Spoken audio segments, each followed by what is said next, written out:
బ్రాహ్మణులు అన్నం తింటే ఇతరులు చూడకూడదనే అనుకుంటారు. అది ఆక్షేపించాల్సిన విషయం కాదు. అది ఆ మాటకు వస్తే అందరూ నేర్చుకోవాలి ఆ విషయం. మనం అన్నం తింటుంటే ఎవరు పడితే వాళ్ళు చూడకూడదు. అసలు ఇంట్లో వాళ్ళు తప్పితే ఎవరో చూడకూడదు.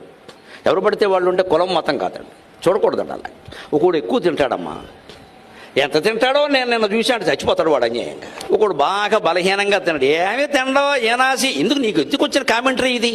వాడు తిండేదో వాడిని తిన్నవరాదా? అందుకే బ్రాహ్మణులు కాస్త లోపలికి తలుపైనా వేయమంటారమ్మా. దాన్ని ఏమో అనాచారం కదమ్మా, అందరూ చేయాలి ఆ పని. ఎందుకు ఊళ్ళో వాళ్ళందరూ వచ్చి చూడాలి? అక్కడ మనకు కావలసిన తింటాం, కావలసినంత తింటాం, కావలసినట్టుగా తింటాం. అందరికీ తెలిస్తే తినడం కష్టం అండి. అసలు ఒక మనిషి తింటూ ఉంటే మేము ఆతిథ్యంలో ఎదుర్కొంటాం ఇబ్బందులు. ఒక చోట నన్ను ఒక్కడిని పెడతానా, భోజనం చేస్తానా, నలుగురు కూర్చుంటారు, నాకు చాలా మొహమాటంగా ఉంటుంది. అక్కడ వడ్డించేవాళ్ళు అంతమంది ఎందుకంటే ఒకళ్ళు చాలు. నలుగురు ఐదుగురు ఉండాలనుకోండి, తినలేం. నాకు బూర్లు ఇష్టం, 4 వేసుకుంటా. అయ్యి బాబు, గరిగిపాటి వారు బూర్లు బాగా తింటారో. ఇది ఒక కామెంటరీ ఇక్కడ. ఎందుకని ఇంకోటి చూడాలి?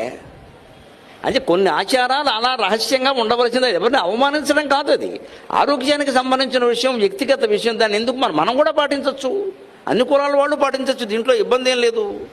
ఊరికి అరుగు మీద కూర్చుని లుంగి కట్టుకుని ఒళ్ళో గిన్నె పెట్టుకుని అన్నం తినాలా? అది ఆచారమా? కీటకాలన్నీ పడట్లేదా? ఇంట్లో తినలేవా?